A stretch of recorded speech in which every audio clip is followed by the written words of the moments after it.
Antes de mais nada, agradecer a vocês pelo convite, né, que me fizeram e pelo tema que me pediram para conversar.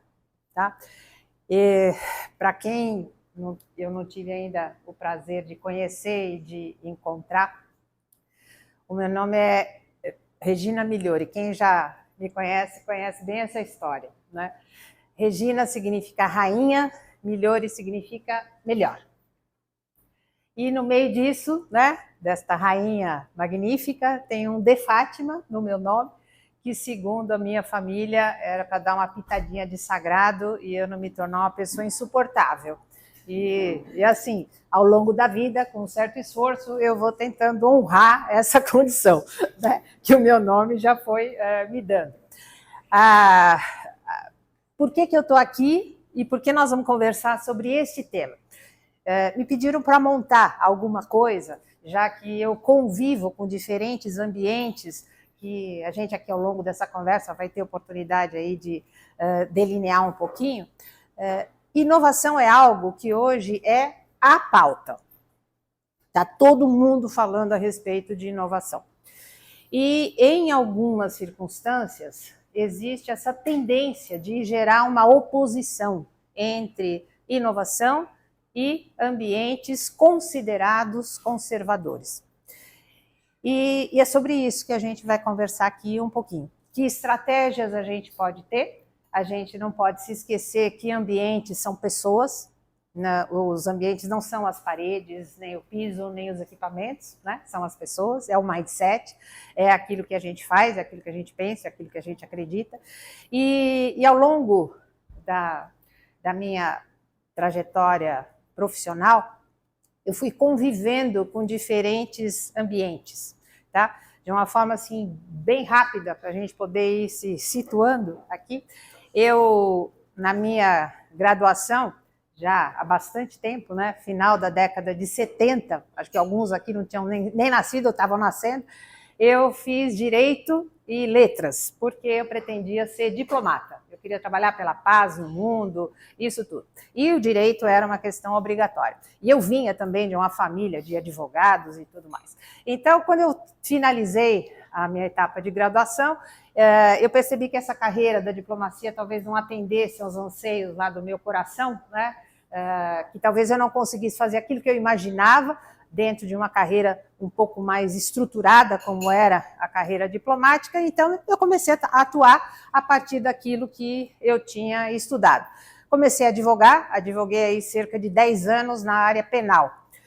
Como eu tinha feito letras, porque tinha que aprender a falar uma série de línguas, né, para ser diplomata, eu também comecei a dar aula e comecei a conviver, então, com o mundo da educação. Por uma outra circunstância, eu também me tornei sócia de uma das primeiras empresas de automação de sistemas do Brasil. E, com isso, eu comecei a conviver, desde o final da década de 70, com o mundo da tecnologia e o mundo corporativo, o mundo dos negócios. E, por conta disso, eu fui convivendo com ambientes muito diferentes, cenários muito diferentes, as pessoas muito diferentes, e muitas das coisas que hoje a gente tem já incorporados no nosso cenário, no nosso contexto e na nossa linguagem, naquele momento, meados da década de 70, década de 80, essas coisas não tinham nem nome ainda. E para vocês terem uma ideia do que era aquele cenário, sob o ponto de vista jurídico, eu sou de uma geração que mulher não entrava de calça comprida no fórum, e nem de cabelo solto. Tá? Ainda mais para fazer um júri. Tá? Então, se hoje a gente acha que a gente está lidando com um ambiente conservador, na década de 70 a gente estava lidando com um ambiente aterrorizador. Né? Era mais ou menos isso. Tá? Sob o ponto de vista da convivência com a tecnologia,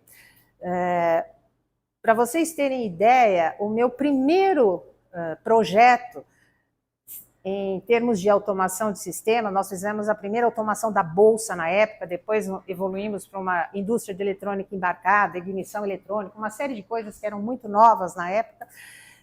Mas o primeiro programa se chamou Computerapia. Por quê? Imaginem que hoje a gente tem só que se habituar com novos sistemas, com novas linguagens, não é? A gente compra um celular novo, vem de uma nova geração, você aperta aqui, aperta ali, tá? Mas já tem um mindset instalado. Agora imagina nunca ter ido além da máquina de escrever.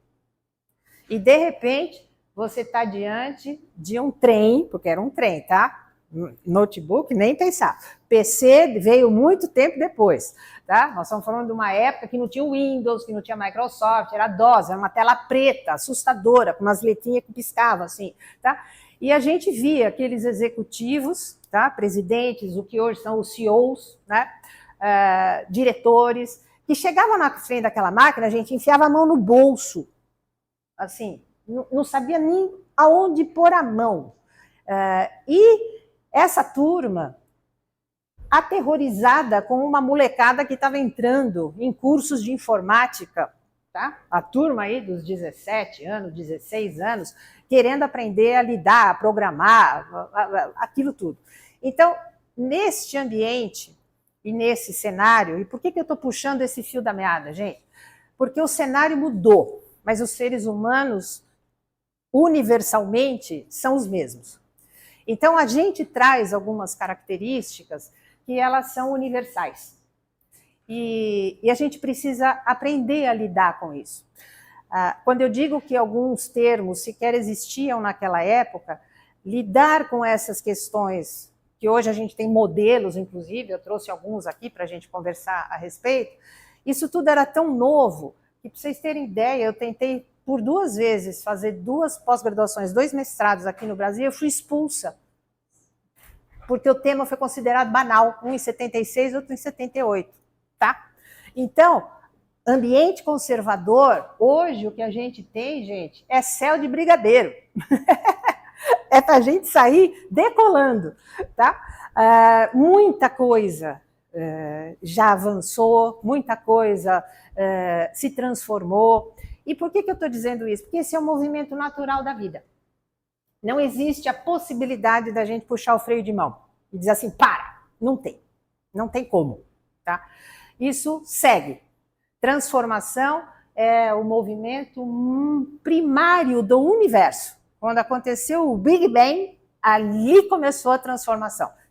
Trans significa ir além. Transformação é ir além da forma de ação atual. E isso é inerente à nossa vida, é inerente à existência de qualquer coisa. Então, neste fio da meada, a gente vai percebendo uma série de inovações. E o fato de ser novo, necessariamente não significa que seja melhor. Necessariamente não significa que seja benéfico.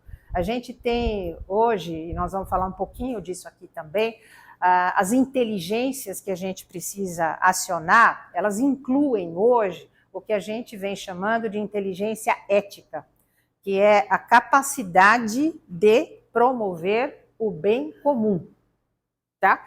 E a gente já tem aí evidências neurocientíficas a respeito disso. Ao longo da minha vida, depois eu fui mergulhando muito profundamente, né, no entendimento de como é que esses comportamentos podem acontecer, o que tem no nosso cérebro que nos permite ser inteligentes, criativos, transformadores e benéficos, tá? Essas características são potenciais humanos que estão presentes em todos nós. Mas como qualquer outra inteligência, também precisa ser despertada e desenvolvida, como qualquer outra inteligência. Então, ao longo desse trajeto, eu acabei, então, final da década de 80, começo da década de 90, e por aí eu vou parar a história, tá? Criando uma empresa, que hoje é um grupo, a gente atua aí através de diferentes marcas, que é o Migliori, não só por ser o meu sobrenome, mas porque a gente trabalha com este foco num mundo melhor, no melhor das pessoas. E essa é a missão do Migliori, despertar e desenvolver o nível de excelência e o potencial ético das pessoas, das organizações e da sociedade. E com essa missão, então, surgiram aí os nossos 3 segmentos de atuação.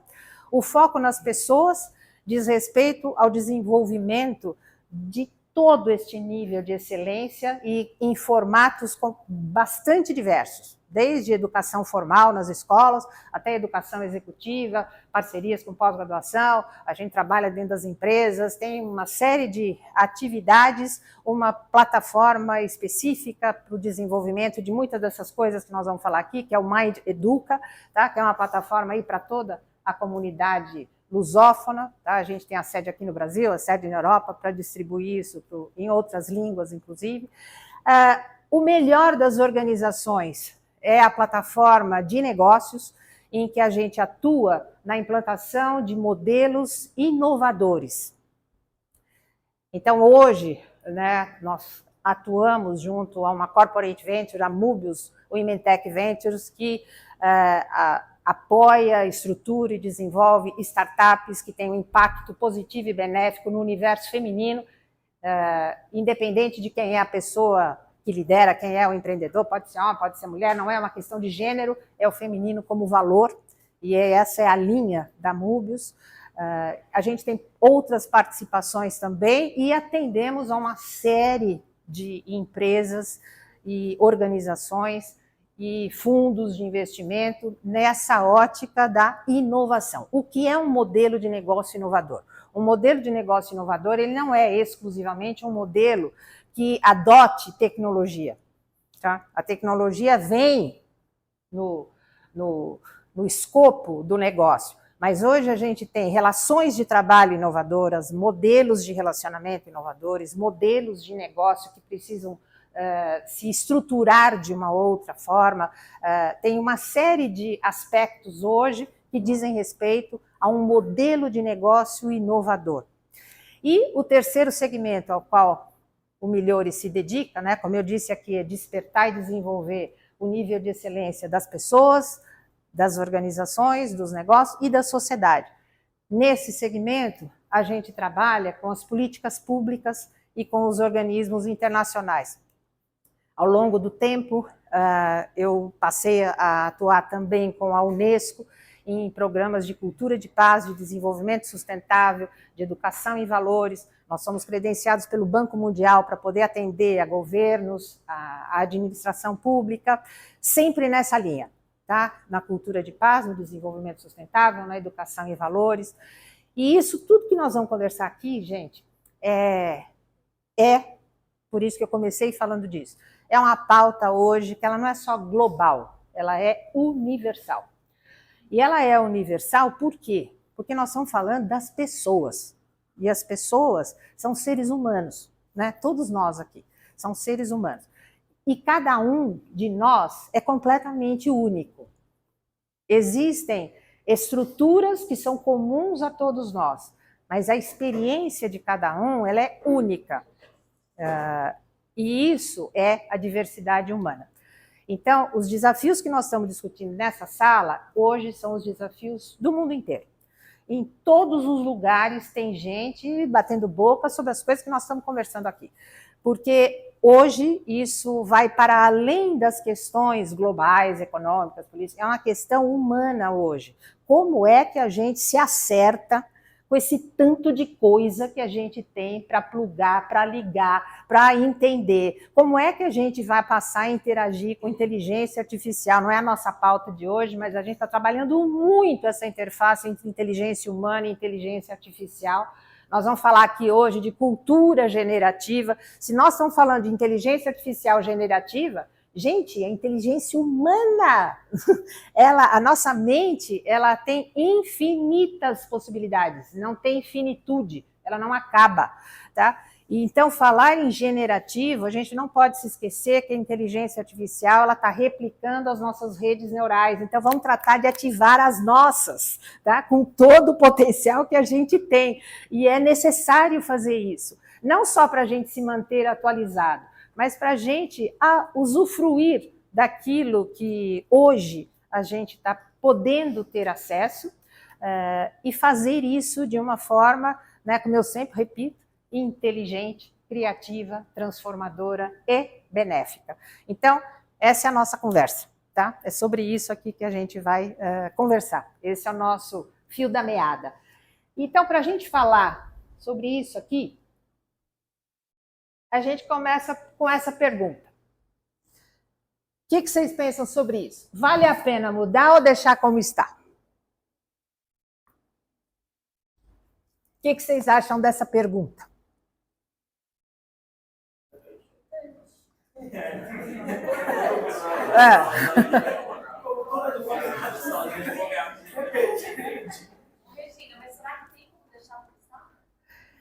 Então, o que vocês acham?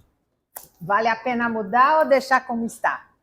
O que a gente pensa a respeito dessa pergunta? Para inovar, né? Olhar um determinado processo, ele funciona bem? Não funciona bem? Devemos mudar? Hoje funciona bem no nível que eu não deveria mexer porque ele está funcionando. Penso um pouco no processo de inovação. Tá. E aí, fez essa pergunta? Está funcionando? Está funcionando? E? Em geral, eu imagino que sempre há espaço para aprimoramento e melhora. Daí tem que fazer as suas escolhas, onde vão ser essas melhores, quais são os assuntos. O que mais, gente? O que vocês acham dessa pergunta aí? Eu acho que em algum momento a mudança vem. De um jeito ou de outro, ela acontece.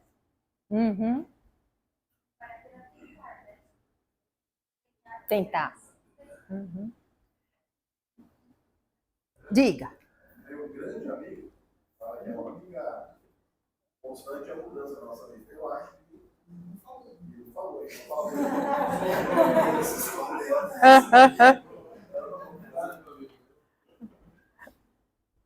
Tá, então vale a pena mudar. Tem gente, alguém é casado aqui? Vale a pena ficar ou vamos mudar? O que vocês acham? Ou é melhor não se comprometer?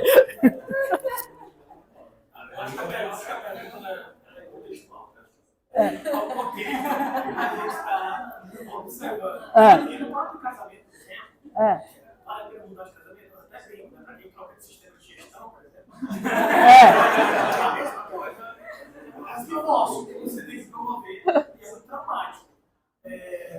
Então, mudar casamento não me parece, só tem um. Eu passei por um. Não parece uma coisa fácil sair mudando.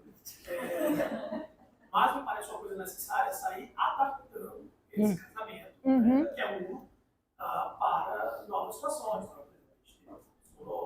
Pais e mãe, com gêmeos, então nossa vida mudou muito. E a gente vai adaptando novas fases na situação. E não necessariamente, e até então não mudamos o casamento. Ou dual, não é trisal, ou tradicional. Até o momento, tem dado certo, sim. Quem sabe um dia muda alguma coisa assim. Mas é isso, eu acho que é uma pergunta muito contextual, analisando o contexto, avaliado. Eu acho que é muito difícil as coisas não passarem por alguma transformação em algum momento. Porque tudo ao redor realmente muda a todo instante. Essa é uma coisa. Tá.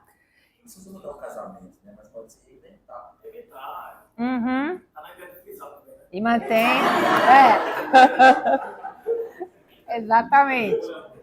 Ó, se a gente, aproveitando aí a tua sugestão, né? Vamos contextualizar.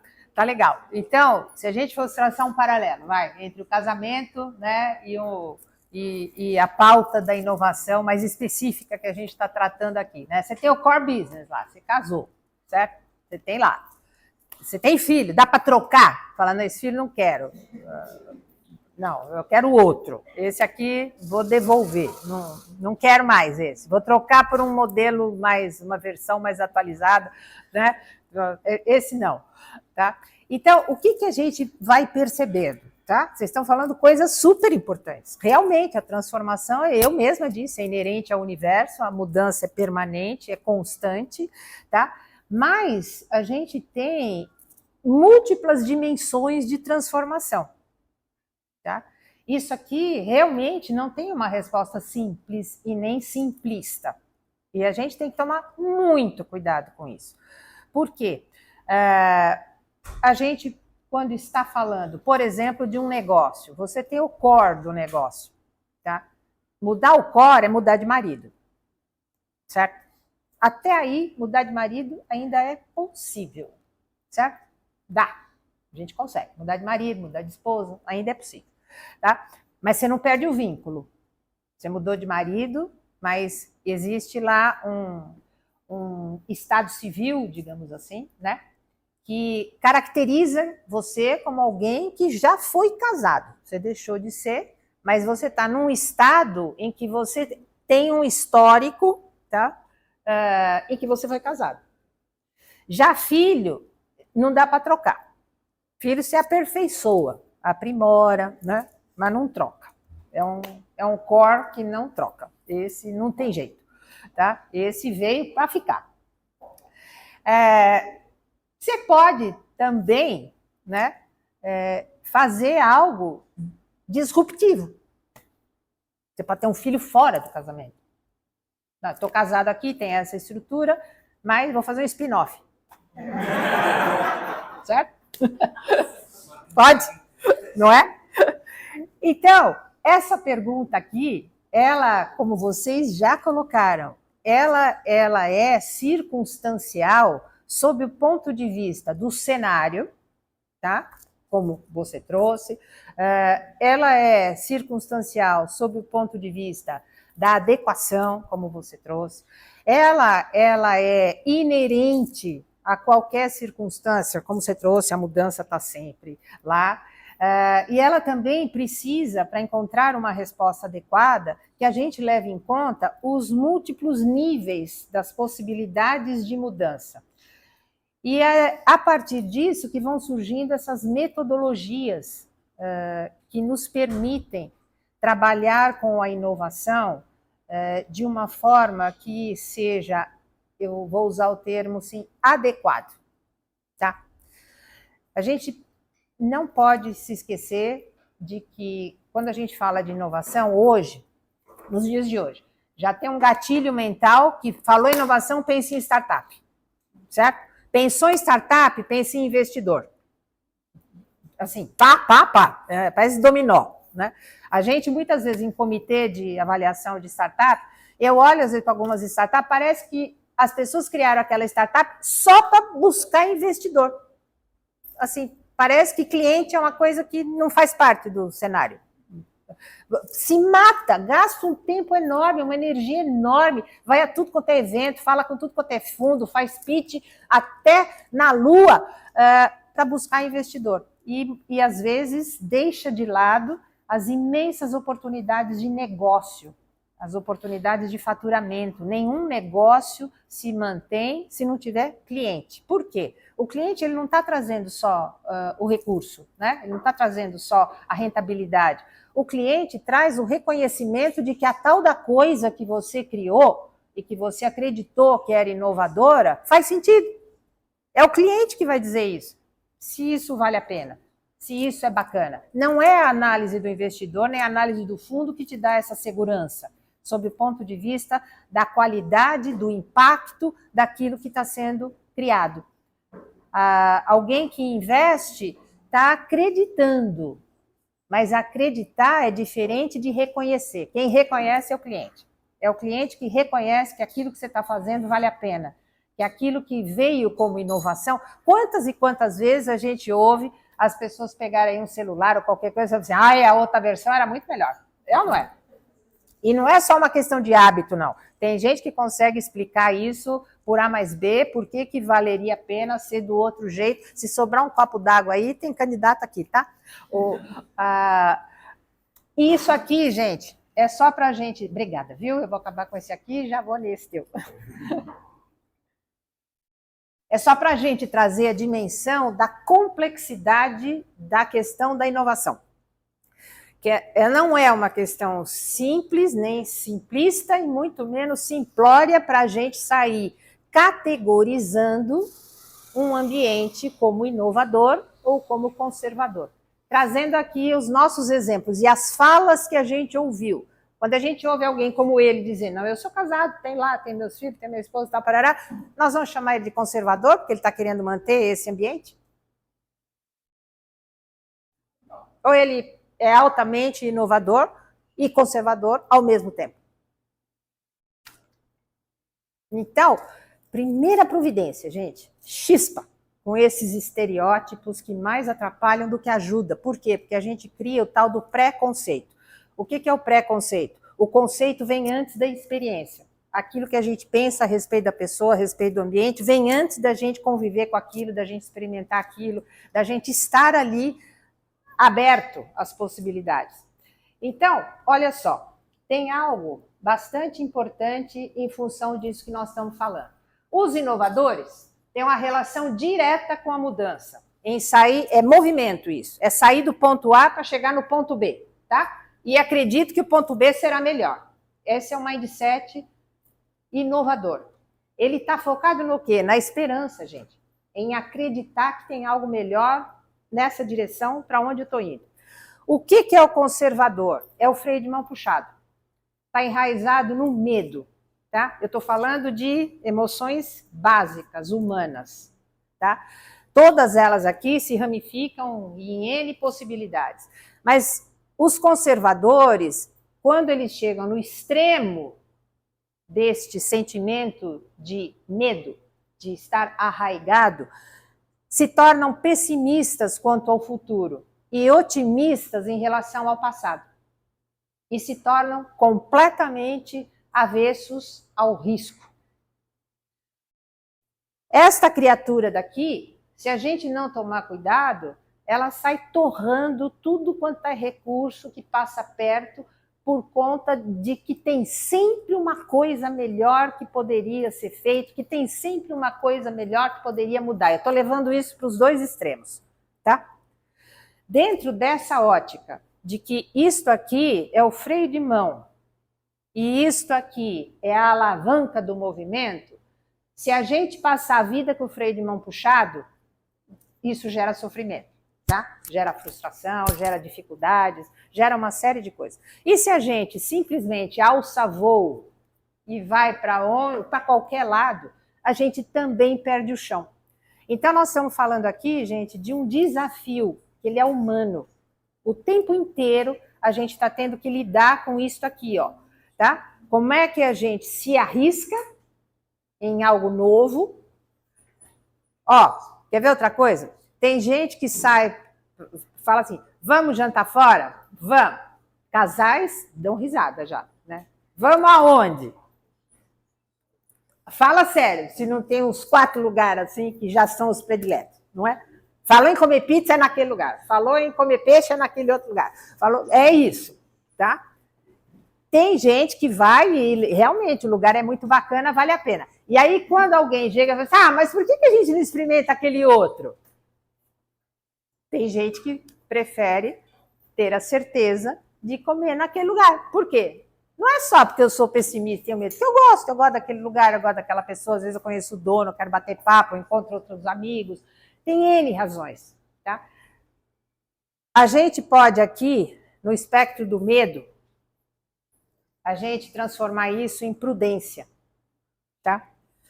E a prudência é altamente valiosa quando a gente está avaliando a inovação.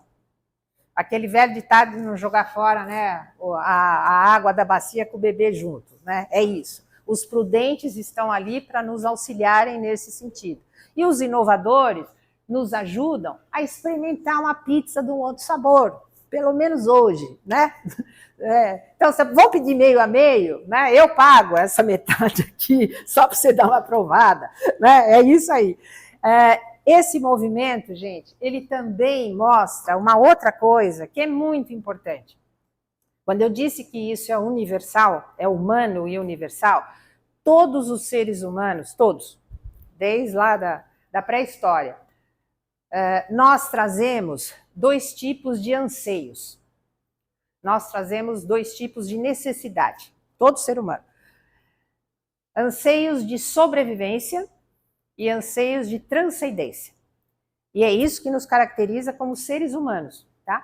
Por quê? Porque os anseios de sobrevivência, a gente precisa ter o quê? Desde a pré-história, a gente precisava lá de uma caverna para se proteger, não é? E até hoje está todo mundo atrás de um financiamento da caverna própria. Tá? É o mesmo anseio. Preciso de um lugar para ficar, para me sentir seguro. Preciso de uma roupa para vestir, para me cobrir do frio, para me proteger do sol, do calor. Preciso me locomover. E a gente hoje fala de mobilidade, transporte, política pública, tem tudo isso aqui, ó, tem impacto em todas as esferas da nossa vida, tá? Preciso comer alguma coisa, preciso respirar, tá? Preciso beber água. Nós estamos falando de sobrevivência. Toda vez que a gente mexe com alguma coisa aqui, a gente aciona isso aqui, ó, tá?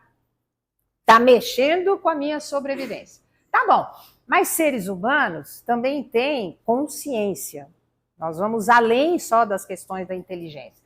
E a nossa consciência faz com que a gente queira ser feliz, a gente quer amar e ser amado, a gente quer ser reconhecido no trabalho, a gente quer não só, né, a gente não quer só comida, né, conhece essa? Então, é isso tudo, tá? A gente também quer comer, mas comer uma coisa boa, a gente cozinha com prazer, não é só misturar aquela gororoba lá e meter para dentro. Então, seres humanos trazem essa complexidade, anseios de sobrevivência e anseios de transcendência.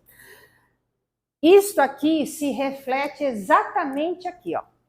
Aqui está a sobrevivência, a garantia dessa segurança. E aqui está a transcendência, o desejo por algo que eu nem sei direito o que é, tá? Que virá ainda. É algo que virá, é o novo, que vem pela frente. Então isso aqui, gente, ele é humano e universal. Ninguém é melhor ou pior em função disso aqui, ó. Isso está presente em todos nós. Então, quando a gente atua nas organizações, quando a gente quer atuar e trabalhar em relação a esse desafio de buscar esse equilíbrio aqui, e isso aqui traduz a necessidade desafiadora da gente encontrar metodologias inovadoras para poder lidar com a inovação. O que a gente tem? Eu trouxe alguns dados aqui, ó. Gente, hoje no Brasil, 6 em cada 10 brasileiros estão desengajados no trabalho. Chega para esses 60% aqui e fala sobre inovação com eles. Alguns vão dizer assim, ai, graças a Deus, alguma coisa vai mudar.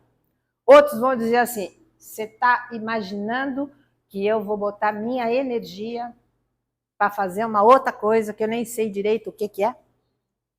Nós estamos falando, gente, de um percentual muito grande. Isso aqui é cenário do Brasil, tá? Em outros lugares, a questão cultural está de uma outra maneira.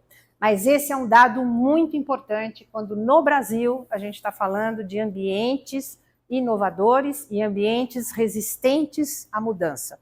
Porque isso aqui está enraizado em diferentes causas. Tá? Ontem mesmo eu estava num grupo só com profissionais de RH para a gente conversar sobre essas questões aqui. Como a gente destravar esse freio de mão puxado aqui. E aqui vocês percebem que tem 2 perfis. O perfil desengajado, que tem algumas razões para isso acontecer, nós não vamos detalhar aqui, mas eu acho que todo mundo já sentiu um pouco disso, e o perfil do ativamente desengajado. Esse aqui, ele é o desengajador dos outros, tá? Ele é o detrator de qualquer possibilidade, de qualquer coisa, tá? Então, isso aqui, gente, não é só... E a gente tem que olhar para isso com lucidez, tá? Existe aqui um problema, e se existe um problema, nós precisamos buscar uma solução. Porque nós estamos falando de pessoas. Estar desengajado no trabalho significa que essa pessoa não está feliz, que essa pessoa... E eu vou dar só 2 dados para vocês. Eu nem trouxe aqui, mas só para ilustrar isso aqui. As 2 principais razões desse desengajamento aqui, desses 60%, em primeiro lugar, é falta de oportunidade de crescimento e, em segundo lugar, remuneração. De novo, nós estamos falando dos anseios de sobrevivência e de transcendência. Tá? Oportunidade de crescimento é esse desejo de ser algo a mais, além, de ir além, de transformação, de mudança. Isso é oportunidade de crescimento. E remuneração envolve um conjunto de coisas. Não é só quanto a pessoa ganha. Os mesmos dados aqui mostram organizações que investiram profundamente no aumento salarial dos colaboradores e nem por isso conseguiram ter a retenção das pessoas. E quem está no universo das startups e no mundo da tecnologia está vendo que a questão da remuneração está virando leilão. Quem dá mais leva. Está virando uma coisa deste tipo. E isso reflete este desengajamento. Porque se alguém decide trabalhar aqui ou ali exclusivamente em função de quanto eu vou receber, sob o ponto de vista financeiro, e não tem nenhum outro tipo de vínculo, não existe engajamento. Existe só alguém que está trabalhando em função da remuneração que está recebendo. Se alguém me remunera um pouco melhor, eu abandono tudo isso aqui, eu não tenho nenhum vínculo com isso aqui e vou para outro lugar. Então, essa questão não se resolve só com dinheiro. E eu estou trazendo esse dado, gente, porque isso aqui tem tudo a ver com o nosso tema. O que significa ter um ambiente propício à inovação? Você precisa ter pessoas interessadas nisso. Você precisa ter pessoas engajadas, interessadas, entusiasmadas. Por quê? Porque elas vão ter que se mover, elas vão ter que sair do lugar, elas vão ter que contribuir com alguma coisa, elas vão ter que colaborar, elas vão ter que ter alguma ideia, ou elas vão ter que acolher alguma ideia. Então, isso aqui é super importante no cenário brasileiro da inovação, principalmente quando a gente está falando de inovação em ambientes estruturados, tá? Não vamos falar de inovação exclusivamente no universo das startups. Ambientes estruturados são as grandes corporações, o próprio ambiente jurídico, de uma forma geral, ele é um ambiente estruturado, ele tem regramentos específicos, tem toda a estrutura do judiciário. Então, quando a gente está falando de ambientes estruturados, a gente também está falando desta questão e ela é muito importante para a gente poder construir uma estratégia de inovação. Não perder isso aqui de vista, tá? Diga. Diversas pesquisas que apontam que a maioria dos funcionários hoje equivale à remuneração, o salário, com saúde mental e bem-estar. Para eles está no mesmo patamar. Se não tem um, não faz sentido para o outro, e vice-versa. Assim. Então, isso é muito recorrente. Hoje eu trabalho numa empresa de bem-estar, eles avaliam muito isso, no Brasil e no mundo. Então, é muito relevante. Cada vez tem aumentado mais a importância da saúde e bem-estar, não necessariamente para a remuneração. E tem uma coisa, só um parênteses, gente, faz parte dessa estratégia de transformação desse cenário, isso que aqui nós estamos chamando de inteligência ética, tá? Inteligência ética é a nossa capacidade de mergulhar dentro de nós e retirar dali uma contribuição com um impacto benéfico, tá? E aí tem toda uma perspectiva aí neurocientífica, neuropsicológica, como é que a gente desenvolve isso. Mas por que isso é importante? Porque se eu preciso identificar o benéfico em mim para identificar o benéfico no outro. Então, uma das maiores questões hoje no mundo do trabalho, no mundo corporativo, em todas essas estruturas que nós estamos falando, é a questão da percepção. A percepção de que aqui tem um benefício bacana, a percepção de que alguém está fazendo alguma coisa bacana comigo. Isso precisa existir no nosso ambiente de inovação, né? A inovação precisa ser percebida como relevante, como benéfica, mas eu preciso ter alguém que tenha esta habilidade, gente. A habilidade de identificação de algo benéfico, ela envolve não só o benéfico do que vem de fora para dentro, mas também o benéfico daquilo que está de dentro para fora, tá? E se não tem essa habilidade, fica difícil criar este engajamento, criar este entusiasmo, tá? Além disso, gente, nós estamos falando do medo, tá? Essa é a pesquisa da Ambima do ano passado. A Ambima, vocês conhecem, é a instituição que reúne todas as organizações do segmento financeiro.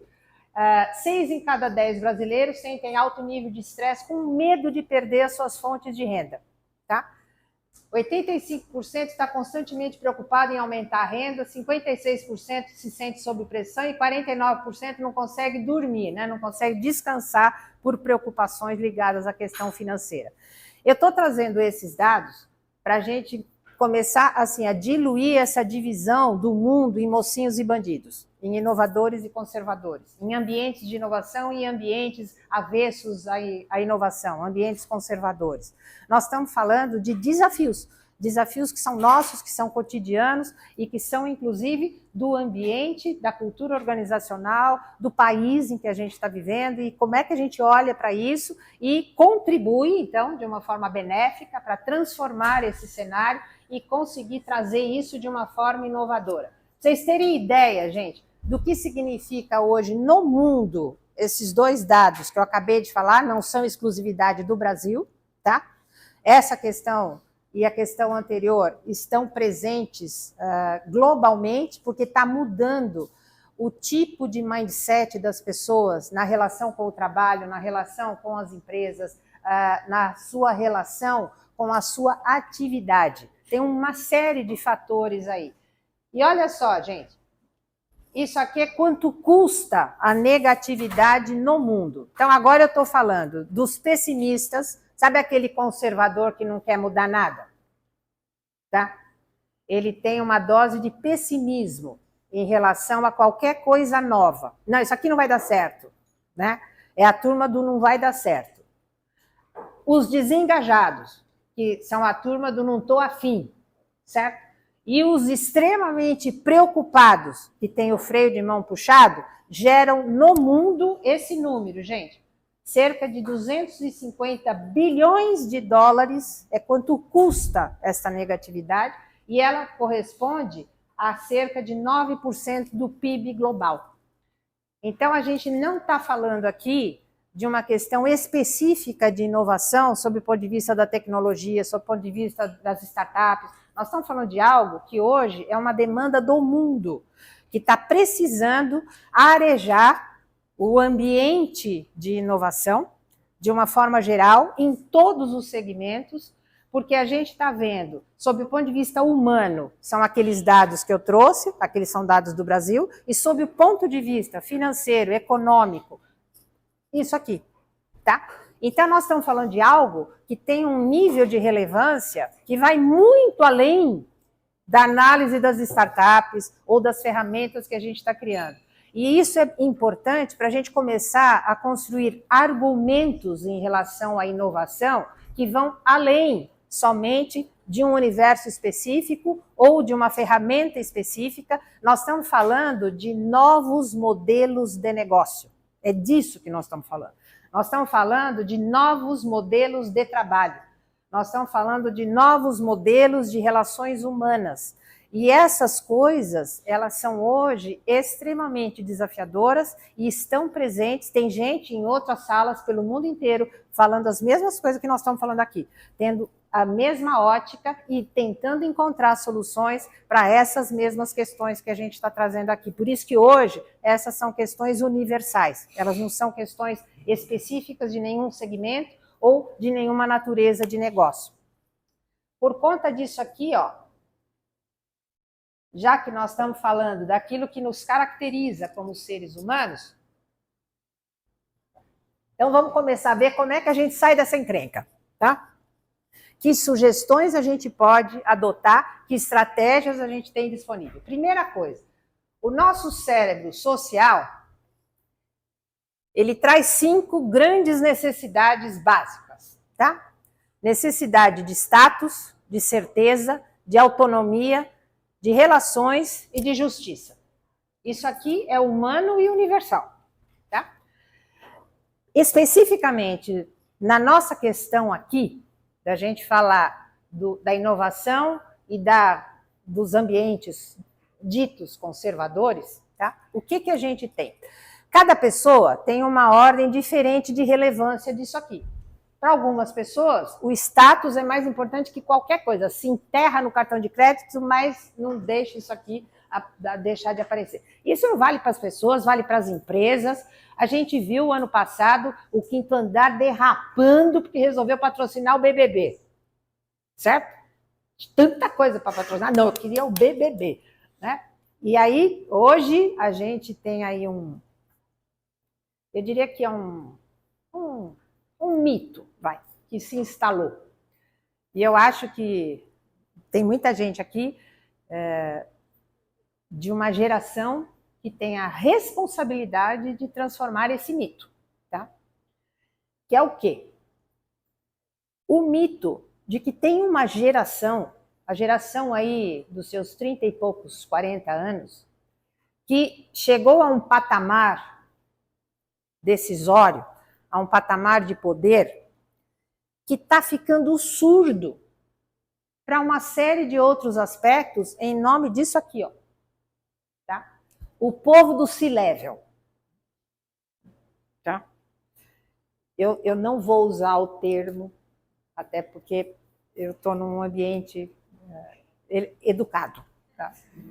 Mas tem outra coisa que começa com si, que todo mundo está dizendo que essa geração vai acabar acontecendo com ela. Tá? Vocês já devem ter visto, porque está cheio de evento que até na sacola está impresso. Né? Se leva, se isso, e se já era. Por conta disso, porque entrou numa dinâmica de status que muitas vezes impede uma percepção lúcida de uma tomada de decisão adequada em relação à condução dos negócios. E eu estou trazendo isso só como um exemplo do que a gente pode ter. Tá? Então, isso aqui, gente, são necessidades naturais. Quando eu dei um exemplo agora do que pode acontecer quando você se excede, exacerba uma dessas necessidades. E quando a gente exacerba a necessidade de certeza, quando a gente precisa ter a certeza de que aquilo ali está certo, de que aquilo ali vai dar certo, esse é o momento em que começa a existir resistência à mudança. É quando a pessoa ela se apega tanto ao modelo atual que ela sente uma insegurança absoluta de qualquer tipo de movimentação. É a necessidade de certeza no seu grau máximo. Tá? Qual que é o nosso desafio?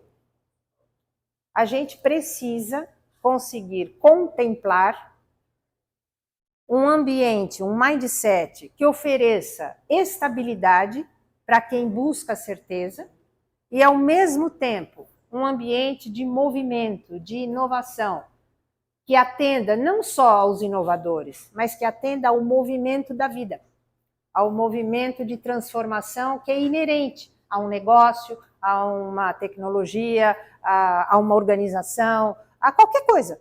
Tá? Então, isso aqui, gente, é bastante desafiador. Tá? E hoje, a gente conseguir ter um mindset que equilibre aqui estabilidade e inovação, normalmente é quando a coisa dá certo. Tá? Mindset, gente, é algo extremamente contagioso. É mais contagioso do que gripe. Tá? Aquilo que a gente pensa, aquilo que a gente sente, aquilo que a gente sai falando, tem um poder de contágio enorme. As nossas mentes, as nossas emoções, os nossos comportamentos podem jogar a favor ou contra. Tá? Eu acabei de falar lá do desengajado ativo, que é esse que vai esparramando aquilo que ele acha que não vale a pena. Nós estamos cansados de ver isso, gente. A criação de inúmeras narrativas. Tem um bando de coisa aí que eu não preciso nem exemplificar. Mas sabendo disso, sabendo que mindset é algo contagioso, a gente hoje fala de campo morfogenético, tem um monte de tecnologias aqui, estratégias para a gente falar de mindset, a gente pode ser positivamente contagioso. Sabendo disso, então a gente se torna responsável em ser positivamente contagioso, principalmente quando a gente se vê num cenário, num contexto de um ambiente conservador. Então, se eu estou sabendo que eu estou num ambiente deste tipo, um ambiente onde as certezas são relevantes, um ambiente onde o regramento é relevante, então eu vou abordar este ambiente de uma forma positiva. O que isto significa? Tá? Vocês já deram diversas soluções aqui na nossa primeira conversa. A estratégia dos horizontes de inovação é uma belíssima estratégia para a gente lidar com esse tipo de ambiente. Por quê? São 3 tipos de horizontes, tá? Um não é melhor do que o outro. São só 3 tipos de horizontes. O primeiro horizonte ele aprimora o que já funciona. Então, não vamos olhar para o que não funciona. Tá? Certo? Sabe aquela pessoa que olha para você, você está linda. Tá? E ela consegue olhar para você e falar, nossa, tá ali, mas tem um grampo aqui aparecendo no seu cabelo. Tem vontade de esganar, é ou não é? Né? Tá tudo lindo. Tudo lindo. Então, primeira coisa, você não quer acionar o botãozinho da resistência, não vá identificar problemas. Tá? Aliás, gente, tem um termo que está, assim, ele é comum no universo da inovação, a identificar as dores. Isso é uma desgraça. Tá? Se você passar a sua vida só identificando problema, arruma um terapeuta. Tá? Nós estamos falando de criação, nós estamos falando de inovação, nós estamos falando de algo que é saudável, que é benéfico, sabe? E necessariamente você não precisa ficar caçando as dores do mercado. Você olha para alguma coisa e diz assim, isso aqui pode ser melhor. É isso, tá? Isso aqui pode ter algo que facilite a vida das pessoas. Essa história de olhar para isso dessa maneira, gente, às vezes cega de tal forma e não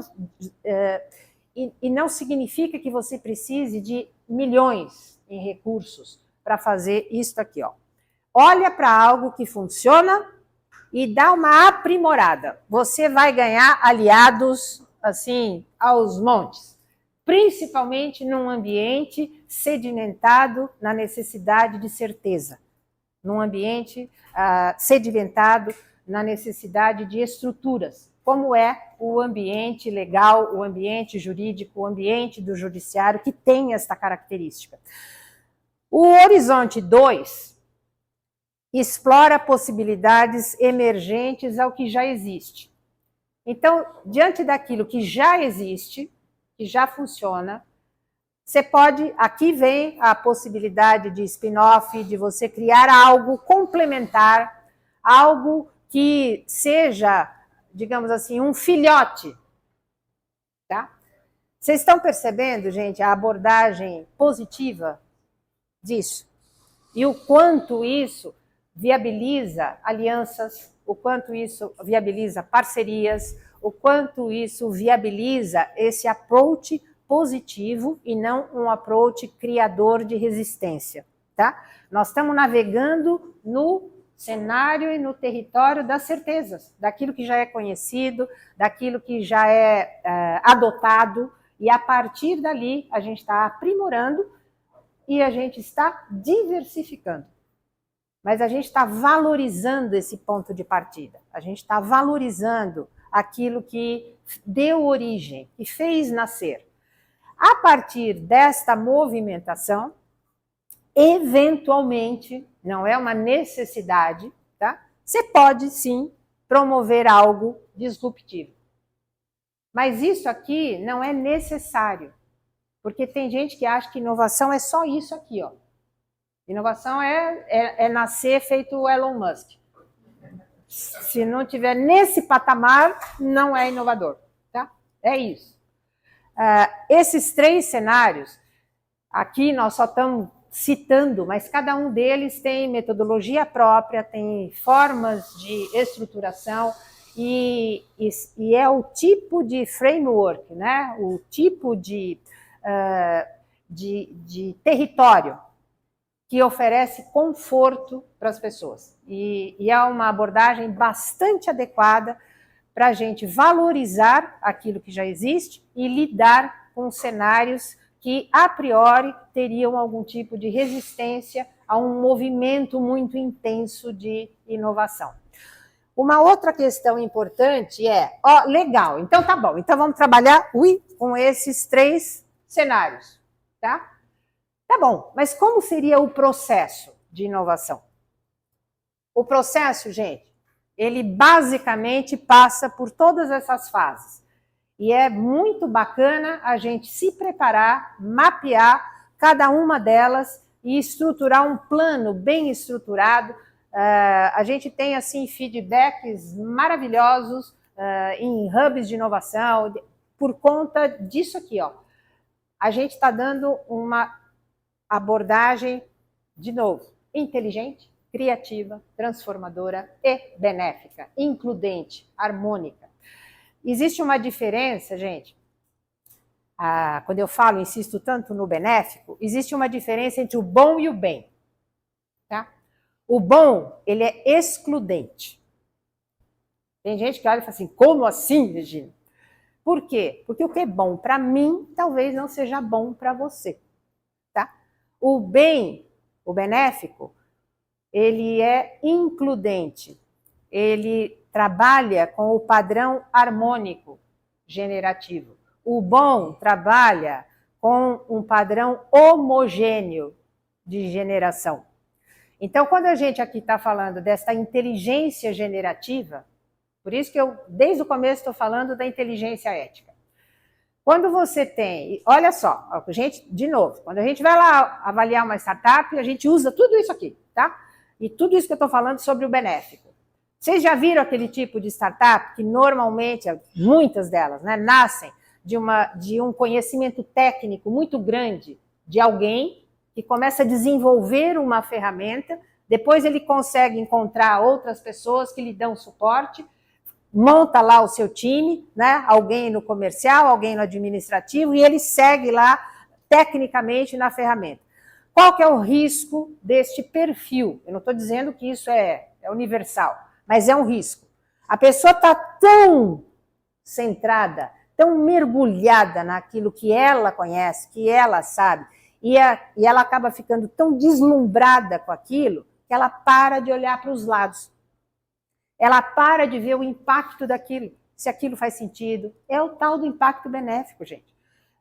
Que sentido isso está fazendo para o mundo, para o mercado, sabe? Aonde que isso vai ser aplicado de verdade? E aí começa uma coisa que eu chamo de estratégia de transferência de mico. Você tira o mico aqui do teu ombro e começa a dizer assim, ó, mas ninguém reconhece o valor do que a gente está fazendo.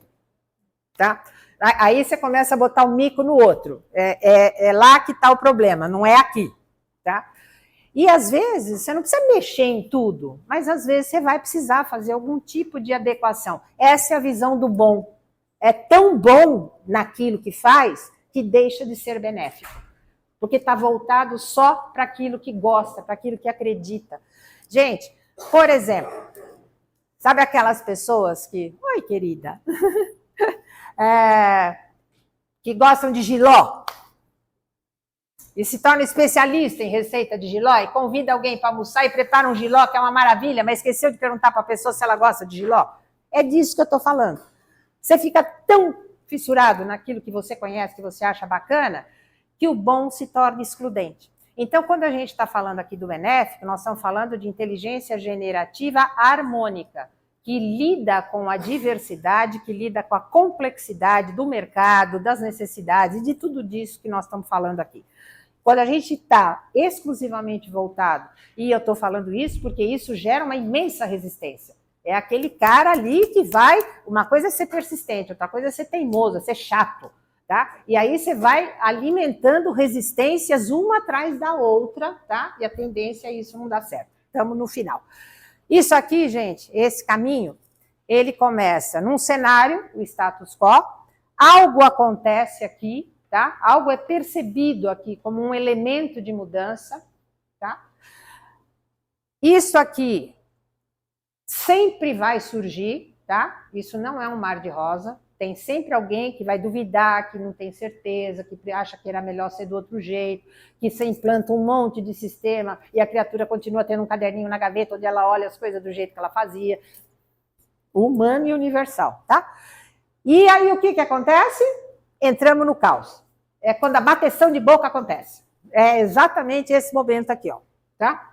A turma que já está afim, a turma que não está afim, a turma que está esperando o que vão decidir para depois eu ver o que eu vou fazer, e tudo isso está acontecendo aqui, ó. Até que isto aqui, se valer a pena, vai se organizar. A gente passa a ter uma ideia transformadora, mas esse momento inicial, gente, ele é inevitável, ele acontece. Então a gente tem que se planejar para ele. Como a gente vai lidar, fazer mapeamento, tem uma série de coisas aqui para a gente tomar providências. E a partir deste momento, Também não adianta só deu certo. Aí você tem que conseguir consolidar isso aqui, que é uma etapa de integração. Tá? Como é que você consolida algo inovador? Que providências são necessárias? O que é necessário fazer? Tá? Como é que a gente contempla essa diversidade de pessoas? Nós fizemos há pouco tempo atrás um imenso projeto para um grupo brasileiro que é global e que envolve diferentes segmentos de atividade. Desde fazenda, onde se planta laranja, até indústrias bastante sofisticadas, uma recentemente adquirida no Canadá. Então imagina assim, como é que você difunde algo para o catador de laranja e para um engenheiro lá no Canadá, ao mesmo tempo. É isso que eu estou chamando dessa etapa aqui, ó. Tá? Essa coisa aqui que deu certo, fechou o MVP, está funcionando, está bacana. Isso aqui tem que contemplar a diversidade, você tem que ter um planejamento para isso, gente. Tá? Então não adianta você imaginar que vai ser do mesmo jeito que você vai fazer com o catador da laranja aqui e com o engenheiro lá no Canadá. Tá? Esse olhar é o tal do olhar de respeito pela diversidade em qualquer ambiente. Principalmente em ambientes, como a gente está tratando aqui, com esse caráter mais conservador e mais estruturado. E aí você tem um novo status quo e se prepare, porque virá. Né? Isso aqui vai, como todos aqui colocaram, isso é contínuo, isso é permanente. Então, quando a gente se familiariza com essas metodologias, a gente vai adotando isso e isso se torna algo que vai sendo gerido. Né, como os casamentos aqui que foram comentados, né, para ele se manter vivo, ele vai sendo gerido e vai passando por essas fases aqui. E com isso, gente, eu queria colocar isso aqui para vocês. O que vocês pensam disto aqui? Inovar depende daquilo que eu sei, daquilo que eu acredito e daquilo que eu consigo fazer. Que é o que a gente chama do eixo cabeça, coração e mão. Tá? Onde é que entra a crise? Quando aquilo que eu estou fazendo não é bem a coisa que eu acredito. Ou quando aquilo que eu sei, eu não consigo fazer. Quando a gente fragmenta esse eixo, a coisa mela. Quando a gente consegue estabelecer fluidez aqui, ó, a gente consegue realizar inúmeras coisas. E a gente consegue, vocês veem que aqui na mãozinha tem diversas mãozinhas, né? A gente consegue alianças, porque a gente consegue compartilhar as coisas que a gente acredita, as coisas que a gente conhece e as coisas que a gente consegue fazer. Nessa trajetória, a gente viabiliza um processo inovador, mesmo nos ambientes que têm características de maior resistência. Porque a gente vai conseguindo lidar com estes diferentes aspectos e lidar principalmente com isso aqui, ó. A inteligência ética é essa nossa capacidade de praticar o benéfico consigo mesmo, com os outros, com foco no bem comum. E para fazer isso, para a gente encerrar a nossa conversa, a gente precisa fazer isso aqui, gente. Um projeto de inovação, ele precisa contemplar essas 3 dimensões, tá? A dimensão intrapessoal, nós estamos falando com pessoas. Então, você está dentro de uma organização, você está dentro de uma estrutura, você tem que acionar a inteligência emocional, empatia, uma série de coisas. Inteligência ética, essa capacidade de olhar para essa diversidade, perceber o impacto benéfico e um conjunto de habilidades cognitivas que você precisa estimular. Isso aqui diz respeito ao que as pessoas trazem de dentro para fora. Um processo de inovação precisa lidar com a dinâmica interpessoal. Hoje, a gente está aí implantando, vocês devem estar aí acompanhando, modelos de rede, modelos de comunidade. Pelo amor de Deus, gente, comunidade não é fazer grupo no WhatsApp, hein? Tá? E nem fazer o grupo e depois mandar marcar um encontro uma vez por mês. Isso não é uma comunidade. E nem é um modelo de negócio em rede. Tá? existem os modelos para isso. E as pessoas vão se sentindo contempladas quando elas participam de modelos de negócio que têm essas características. Hoje, em termos de comunicação e de relacionamento, a gente tem inúmeras estratégias, a tal da neurocomunicação, os nudges, né, os atalhos mentais que conduzem com velocidade uma série de coisas. Tem um exemplo clássico dos banheiros de Amsterdã, vocês conhecem essa história? Não? Bom, tipo rápido, só para a gente poder encerrar. O Amsterdã, como todas as cidades, tinha um problema sério com a manutenção dos banheiros públicos, principalmente dos banheiros masculinos, tá? A limpeza dos banheiros. Não preciso nem explicar por quê. Os meninos sabem e as meninas reclamam. Então, o que acontece? Placa, aviso, né, campanha, tal. Até que, utilizando, né, os mecanismos das ciências da cognição, decidiram colocar um pequeno adesivo, como no formato de uma mosquinha, lá no fundo do mictório, que fez com que os adoráveis cidadãos mirassem na mosquinha, e com isso houve uma economia impressionante, eu não tenho o número de cabeça, mas são alguns milhões de dólares em manutenção dos banheiros públicos masculinos de Amsterdã, em termos de produto de limpeza, mão de obra, horas de trabalho e etc. Então, gente, hoje, as ciências da cognição, elas não estão só por trás da inteligência artificial. Nós estamos falando de um conjunto de mecanismos para a gente utilizar no nosso cotidiano, principalmente quem quer se habilitar a ambientes de inovação. Trata de se inteirar dessas coisas para poder começar a trabalhar com isso aqui, ó. A gente está implantando planos de neurocomunicação com base em ciências da cognição. A OCDE fez um levantamento hoje dos países que já têm departamentos ou secretarias, né, órgãos públicos de ciência da cognição e políticas públicas.